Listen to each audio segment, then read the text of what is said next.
This is the Football Podcast with your hosts, Tyler, Andy, and Boyer.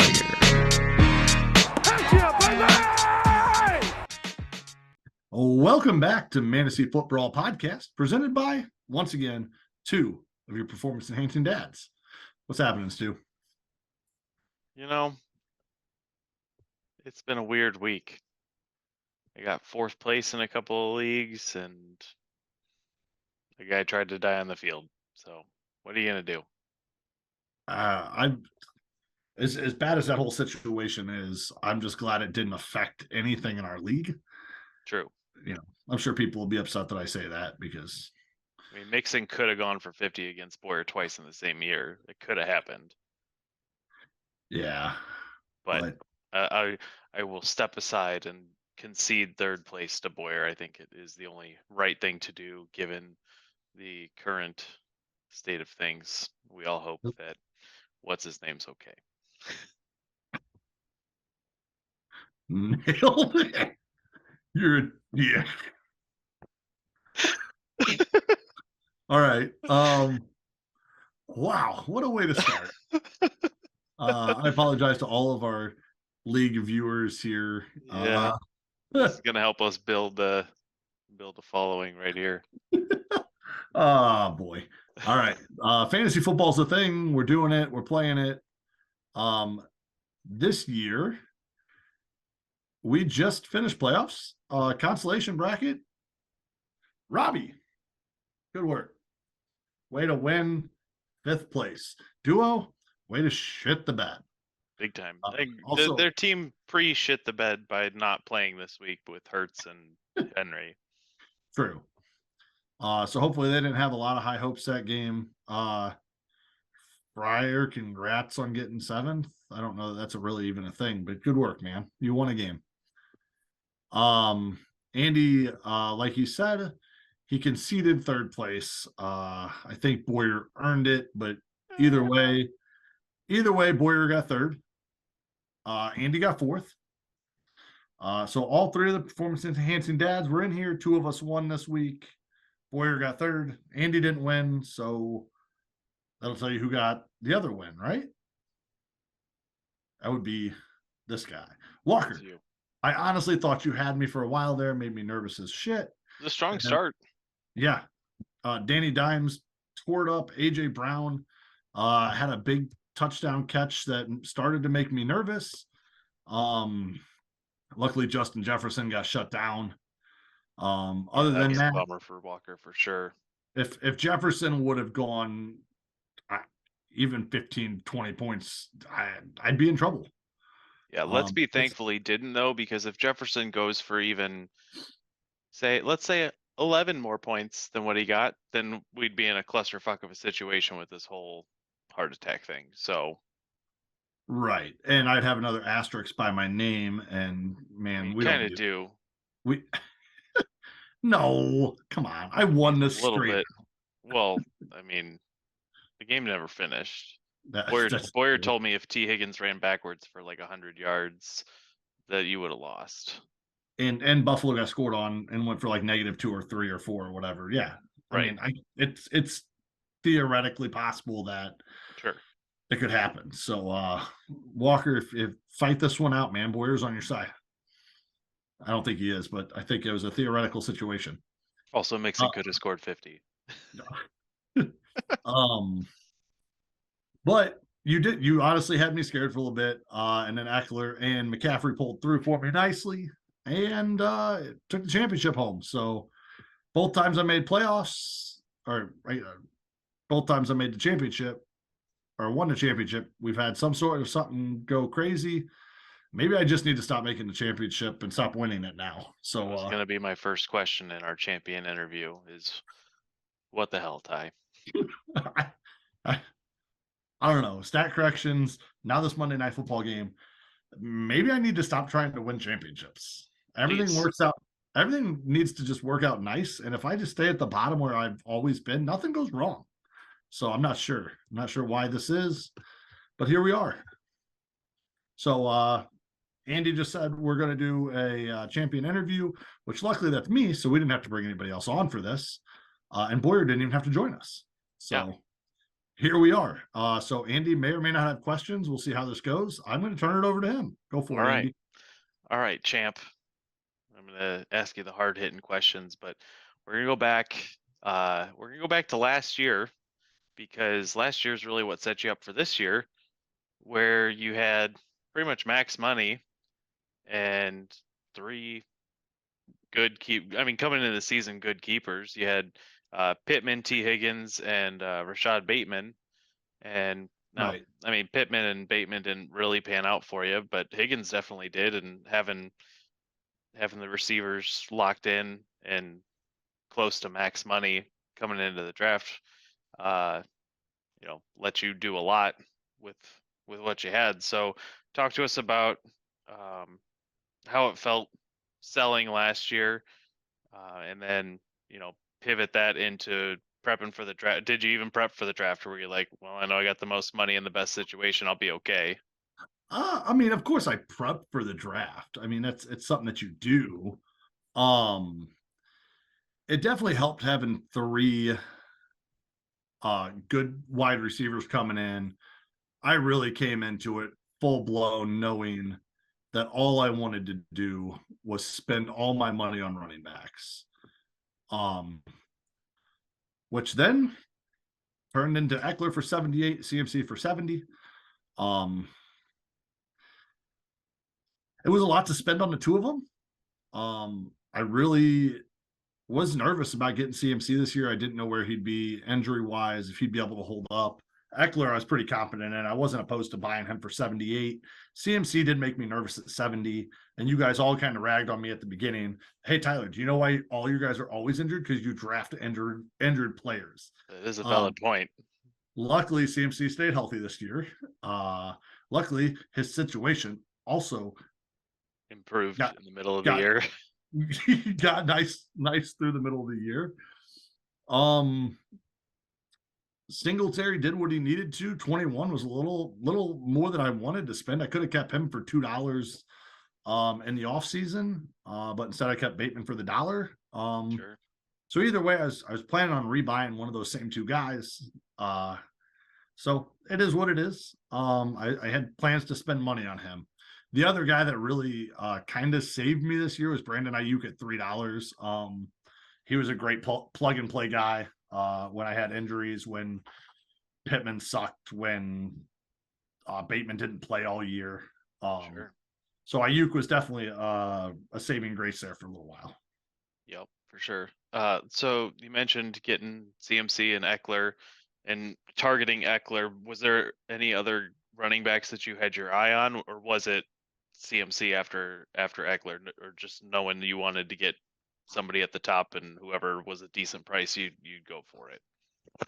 So, Eckler and CMC were actually the two I was hoping for to going in. I wasn't hoping to spend quite as much as I did on them, but those were the two I had my eyes on. And those were the two I was hoping to get. So I knew I was spending big, and I knew I was spending early, and I was going to be sitting, which, that makes me nervous. I don't like spending all my money up front and then sitting. I knew that I was going to spend money on a quarterback. Mahomes for 15 was a solid, it's a good price, solid value, I felt. So those three pretty much carried me through, let's be honest, them and T. Higgins. So I spent the money on the top three guys that I really needed, CMC, Eckler, and Mahomes, and it helped. Luckily, coming into the season with max value helps. So yep, can't hurt. And you filled your bench out with studs too. Michael Thomas started the season hot before he got hurt again, which we all knew he was going to, but we also all knew CMC was going to get hurt, and that never happened. So, yeah, right. But Michael Thomas was a good pick. Christian Kirk, also a good pick. We'll talk later about what you did with him. And then you already talked about Ayuk. Even your bench, you didn't really have many misses. Gainwell for $1. You doubled down on defense with the Bills and the Saints, but which was actually that's the last spot on your bench. That's fine. You do whatever you want. And that was probably the worst decision I made, because I should have just started the Bills week 1 instead of the Saints, because I would have won week 1 with the Bills and not the Saints. So Bad decision on that, but for $1, I took the shot on the Saints defense against whatever bad team they played week 1. Right. Instead of the Bills against the Chiefs or whoever they played week 1. They had a tough matchup week 1, so I adjusted. Yeah, that'll happen. So. Oh no, the Bills played the Rams. They smoked them. That was the Rams, start of the yeah. Rams being embarrassing this year. I knew they had a tough matchup week 1. I just didn't remember who they played, which is why I picked the Saints up. Right. All right. So after week 1, I think you traded with Jeremy. You gave up Christian Kirk and added CD. You lost week 1, tough matchup. To walk us through the thought there, were you just trying to sell high on Kirk because he went off for 12 targets, 117 yards in week 1, and you were like, well, if Jeremy wants to lock in a keeper, I'll take the guy with more talent who had 11. CD had 11 targets, only 2 catches in the first week. So the volume was there. We all know what CD can do. And I don't think anybody was fooling themselves thinking Christian Kirk was going to be better than CD this year, even if it looked like that after a few weeks. So walk us through the thought process there, because that kind of started a domino effect on a pretty major acquisition for you. Yeah, so CD was clearly better than Kirk long-term value is what I was looking at. I was looking at the ability to ride who I had, and just hope CD and Dak and all of that worked out, because Dak went down, which hurt CD's value a little bit up front. Sure. So I was nervous to buy Dak or to buy CD with the Dak going down. But I knew CD would get the volume. I knew he'd be relevant all year. They didn't really have another option. At the time, what I assumed he'd be the clear number 1. He was. Christian Kirk was solid, but I just didn't trust Trevor Lawrence at that point. Upgrade, get the better option at that point. I had money going into next year's draft too, and I spent some of that on this trade as well. And I know some people said I might have overpaid here with Christian Kirk plus draft dollars to get CeeDee Lamb, but I was willing to take the better piece for this year, which is what I needed. Yeah, I mean, clearly you were all in for this year, and right after, again, another unfortunate loss, I believe in week 2, you turned around, and maybe it was after week 3. You started the season 0-3.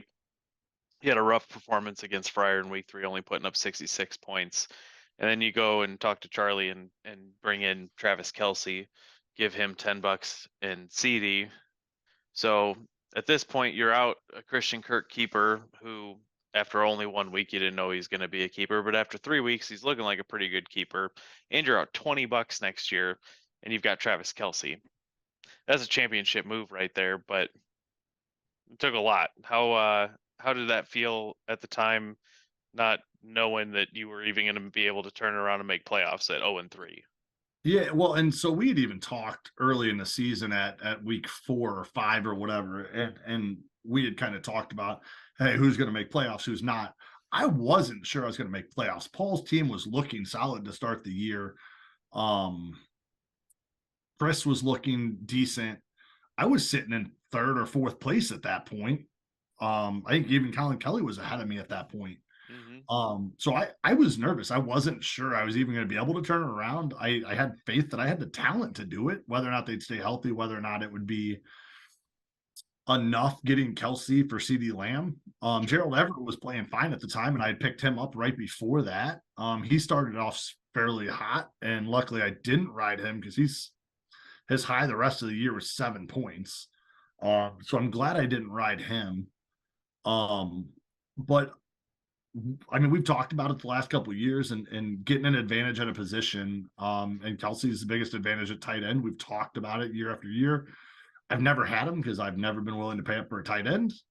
And like Andy said, I was going all in this year, and I said, what the hell? This is, if I'm going all in, I might as well get the advantage at tight end. So Sure. I went ahead and said, whatever you need, let's go ahead and make this work. I was nervous. I gave up a lot to get Kelce. But I felt okay at the time with the depth I had at wide receiver. Your team was stacked beyond tight end. The wiggle room I had, I felt like it was okay. and I was just hoping I could turn it around enough to squeak into playoffs. But things went well from going 0-3 to losing one game the rest of the year. So Yep, for sure. So I think, I mean, knowing that you didn't have a lot of wiggle room to play with there, with being able to afford many more losses, I think you did what you had to do, and clearly it worked out. So props to you there. I want to talk about some of your free agent acquisitions, not because many of them came into playing time on your roster, but just to point out that you really fucking nailed it this year. one of them did real big. Well, we're going to get to that. So before that guy, well, really, same waiver period. This is right after you acquired Kelsey. You dropped Cole Kmet, which had, 2 big games this year, so you would have missed those on your bench anyways. You dropped Cole Kmet. You added Zay Jones. I don't think he spent much time on your roster, but Zay Jones finished the year with 115 targets. Year's not over yet. This week's not even over yet, kind of. But more importantly than that, Donta Foreman. And I think I had been ribbing you a little bit to just go ahead and handcuff McCaffrey with somebody. Right. Make the call between Foreman or Chuba, and at least that way it's a coin flip if something happens to McCaffrey, that you've got the guy. And if the coin flips the other way, then you can go blow your fab on the other guy if you need to. But you guessed right, which is awesome. And then McCaffrey got traded to San Francisco, which put $2 in your pocket because it's an upgrade for McCaffrey, and now you have another starting running back. Like, usually when you have a handcuff, it's so that when your guy gets hurt, you'll still have one running back, but for you, turned into 2. That's like a magic trick. It was nice. Yeah. It was definitely nice. It was early in the season still, which helps. To be honest with you, it wasn't a guess between the two of them. I didn't like Hubbard. If I had to He pick didn't one, do much last year. no, it was going to be Foreman. Foreman is clearly the better back. More of a bell cow type back than Hubbard. Sure. Which said, if somebody goes down, if CMC goes down, it's gonna be Foreman. It's not gonna be Hubbard. Yeah. At best, Hubbard's gonna be a timeshare back. So Yep. I couldn't have banked on a timeshare. If it was gonna be Foreman, he was gonna take over. We were gonna be fine. If Foreman sucked, well, then the Panthers were going downhill anyway. Yeah. Very fair. Well, about a month later, you added Jahan Dotson, who I don't think you ever played, but he was hot down the stretch. You flipped Pittman for Keenan Allen right as Keenan Allen was coming back from the injury. I didn't like it at the time because you had to throw in a couple bucks, and Pittman had been bad, and we weren't sure what Allen was going to do coming back. But now that we have the ability to have some hindsight on it, Keenan Allen was very, very consistent for you. Since he came back, his lowest game was 6.8, and that was this week. Right. Really, he did it all. So that was a great trade for you that I didn't really like at the time. Good call there. Pittman had a couple tough defenses coming up. He had a bye week. There was a lot of things kind of playing against Pittman. Plus, the quarterback there was whoever they were playing at any given time wasn't good. Yeah, Sam Ehlinger for a little bit. I did get nervous about Keenan Allen there for a while when he came back for that one game, had 2 catches, and then went out on the bye week, was out for 2 more weeks. And then they were like, oh, he's going to come back. No, he's not. He's going to come back. And I'm like, son of a bitch, this guy better just come back and play. Because he was that hamstring, it can linger. Yeah. And at one point I did start to get nervous that Allen might not come back this year. And if that happened, I'm not sure I'd be where I am. Mm-hmm. Yep, for sure. All right. Now, again, these don't really matter, but I just want to give you the props while I'm scrolling through your transactions. You added Cam Akers. Dude was a stud down the stretch after not doing very much to that point in the year. Good stash there. You brought in Terrace Marshall, mostly for the upside, but he had a couple of flashes. And then you brought in Christian Watson, November 16th, which I believe was after his first big game, his 3 touchdown game. And then he went on to score, a buttload more touchdowns. Did you ever end up actually playing him? I don't believe I did. I think he just rode my bench the whole time. Well, and it was Yeah. hard. Who do I sit? One of my three running Right. backs? Do I I'm not sit saying it's a Keenan bad Allen? thing. Do I Your start T bench was Higgins? that good. Right. I'm just So glad nobody else had him. Like Boyer was saying, he's glad that he was on my team because he may not have to play him. right. All right. So the rest of the year after that 0-3 start, you mentioned you only had one loss. Who was it to? Oh, I just looked earlier. I don't It was remember. Walker. You're right, because we talked about that. It was Walker. So Walker's the only team to take you down after you added Kelsey, I believe. Which, I mean, your team was stacked. That was also the only week that you didn't score over 100 after you added Kelsey. So and Walker only scored 102. So realistically, if I put up what I had been putting up, pretty much average, I would have beaten Walker. But true. I mean, I had a down week. Walker's team also had 150 week, 131 week, 142 Right. week. He had some big weeks, not near as many like steady over 100 as you had, but he's got that boom potential on his team. How did you feel coming into the championship? We're fast forwarding now. Were you confident? Were you worried? Real quick, jumping back to week 9 when I played Walker. Yeah. Keenan Allen still wasn't in. McCaffrey was on a bye. Ayuk was on a bye. That's a lot. I played Mr. DeAndre Carter that week for the Chargers because there was no other wide receivers there. So I was just struggling to get a lineup put together. I had Singletary and Carter in my main slots. Foreman had a bad week that week. That was rough. That week was no bueno on my lineup. But A lot of bye weeks. Walker did put up 100, so it's nothing against him. Yeah, My team 23 points out of Kenyon Drake helped him quite a bit unexpectedly. Yeah. So jumping into the championship against Walker, we kind of talked about it last time on the pod. I did have Walker projected to be the champion for a couple weeks pre playoffs. And I just luckily Pollard was out because I think that would make a little bit of a difference too. But kind of watching Pollard and Zeke, I knew there was a possibility that could be a down week. Miles Sanders, he's had such a good year, but I still just last couple weeks he tailed off. Right. And even then he was so up and down before that. 5, 4, 28, 9, 27, 1, 5, 6. I mean, he was up and down. He had 3 weeks in a row that he was above 10.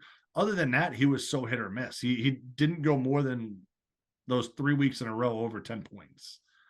So I wasn't super concerned about Miles Sanders. Mark Andrews always makes you nervous. But knowing that he had to play Marquise Brown or a DJ Chark or somebody like that, he ended up playing DJ Chark. But playing that over Hopkins or Pollard in the flex definitely made me feel more comfortable. Sure. I thought him having to play Danny Dimes was going to make me feel more comfortable.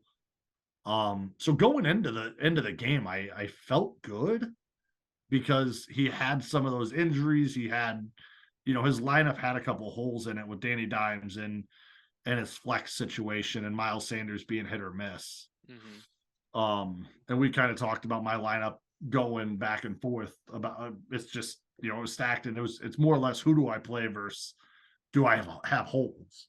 Right. So I started feeling good, especially after last week against Boyer when I beat him pretty handily in that matchup. It definitely made me feel better going into this matchup. Yeah, that's fair. All right, now we're gonna hit you with the important interview questions. Ty, would you tell our listeners what do you feel your biggest weakness is? My biggest weakness is listening to these floating heads that tell me to drop Tyler Bass and other things. That's fair.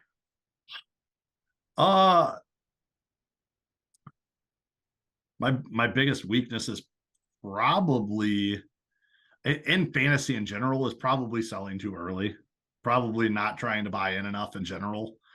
I'm at the bottom of the league in point in record. I have 2 championships, which is better than most of the league. Everyone except me and Robbie. But the hard, I guess the hard part for me is after going 0-3, it's a lot easier just to say, screw it, I'm done. Let's play for next year again. True. The only downfall is I already had like 120. You couldn't have sold. You couldn't have added more to next year. Right. I had 122 or 120 or something like that going into this year. And I had nowhere to go. Maybe I even had more than that. I don't remember, but I had at least 120 or 220 plus. Yeah.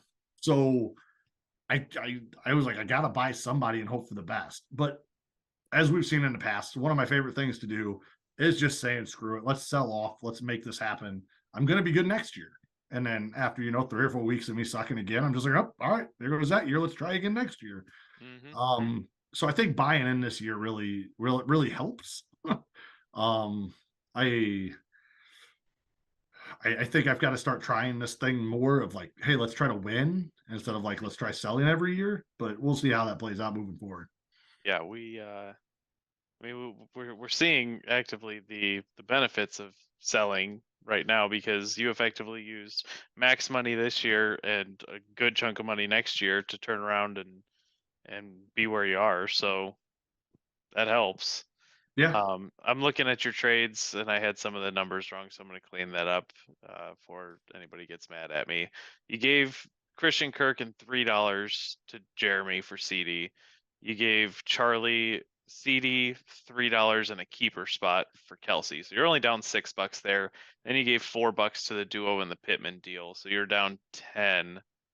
And then $1 for Donovan Peoples-Jones. So down 11.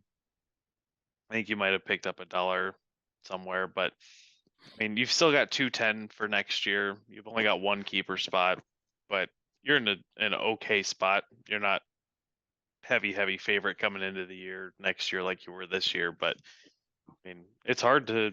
I mean, we've seen in some of our other leagues the heavy favorites not get it done, so it's hard to start there and end there, and you definitely did. So good work, bud. I appreciate it. All right. I appreciate that you have chosen to interview with this podcast. What is it that makes you feel like you're a good fit for this podcast? Why should we bring you in? Listen, the only reason you bring me in is really entertainment value. I know some stats here or there, like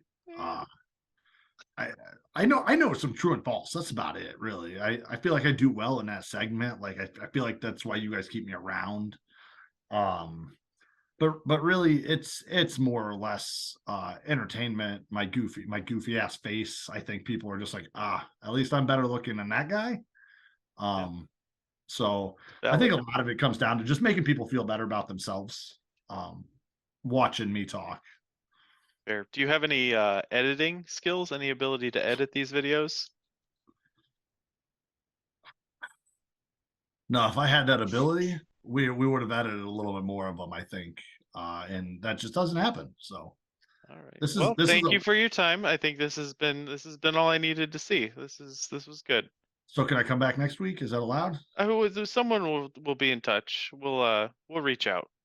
Okay. Do I get my trophy at some point? We'll let you know. Sandy over in Human Resources is working all the paperwork. Okay. Well, I appreciate it. Anytime you guys need me, just call me because I got nothing better to do. Sure. Okay. Hopefully I can come back next year. Yeah, that would be nice. Okay. Can we do another segment before we leave? Yeah. I like to tell people like that I drink beer. Can you help me with that? I don't know how to do that. Can you tell me how do I? This is an interview. I'm drinking water. Oh, well, so am I not supposed to drink beer in an interview? Oh, shit. Well, Keg Grove, I'm going to give you some sponsorship. Head up. Keg Grove Brewing out of Normal. I'm drinking 22 Hefeweizen. Good work. You can send me my money whenever you want or don't. I don't care. I'm not even sure what this podcast is about. I'm just here. it's decent beer, decent Hefeweizen. That's all I got. I just like to tell people I drink beer. So let me know if you like beer. Fair enough. All right, Ty. Any last words in our any questions for me as your interviewer? Yeah, how does it feel to lose to Boyer this week? Not great. Not Okay, great. Boyer was stoked to beat you, and he's not here, so I want to make sure that everybody is aware. Boyer was stoked to beat Andy. He's not even mad that he didn't get second. He's just happy he beat Andy. I was just happy to be there this year. I wanted to make a move to add a guy because I felt like my team needed probably 2 guys, but because I had to spend the money on Mixon in the middle of the year to cover Javonte, I didn't feel like it was wise of me to go add 2 $10 players to still not be as good as you and Walker, but be a little bit better, and then be at 170 next year. And I was like, well, I'll sit on what I have and hope that I can get some Robbie magic going in playoffs or something, and make it work. But I was just happy to be in playoffs this year. That's making playoffs is good half the battle, and then you just got to have good weeks in playoffs, and I didn't get it done, which was expected. That's fair. I would like to petition the league to just call third place the Boyer game, because that's just where he ends up all the time. Consolation, not consolation. The third place trophy is the Boyer trophy officially. I feel like it needs to be. Boyer is. I feel like he's had it at least half the time. So yeah, let me pull up some historical stats on that and see. The best Boyer has ever finished is third place. Yes, because he's never won a playoff game first round of playoffs. Boyer has made playoffs 1, 2, 3, 4, 5. This was the 6th year, and of those 6 years, he has finished third 5 times and fourth once. That's pretty good. He's winning playoff games. It's just a week too late. He did tell me he's glad I put up more points than him this week. Because had me and Walker not flipped last week, he would have played me this week, and he would have been mad if he outscored me. Yeah. So, Boyer, I'm glad I could do that for you. I'm glad I could still score more than you. Show you that your team really isn't that good, but you're still better than Andy. So, yep, wasn't hard this year. Well, it was hard for at least 8 other teams. True. So, all right. On that, I think we're out. You got any more questions? I got nothing. I'm excited to see Paul's naked pictures. Oh, I forgot that we needed to talk about that. I know. It's not even a this week thing. We've known for a couple of weeks, but boy, am I excited. Yeah, can't get more excited than that. Yeah, we haven't had any triplet nudies yet, so.